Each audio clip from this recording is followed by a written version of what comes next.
На списокот на 10.000 супермаркети европскиот бренд Lidl ќе ги додаде новопланираните 40 екстра продавници. Според менаџерската проекција Lidl со нови локации ќе се докомплетира во уште неколку градови во Србија, земјата во која 2018 година официјално во Земун беше првото отварање на супермаркетиншкиот бренд.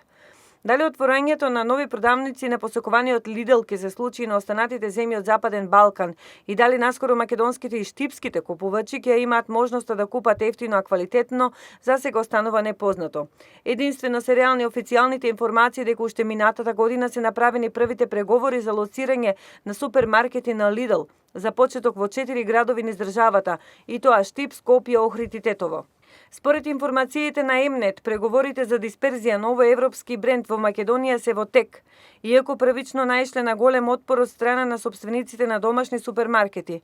Проблемот е во интенцијата на владата на Република Северна Македонија за купување на домашни производи и стимулирање на вработеноста. Дифузијата на Lidl е неспорна и за неа треба да пресече Министерството за економија, велат нашите извори, но спорен е пласманот на македонските домашни производи кои се широко застапени во македонските супермаркетиншки брендови.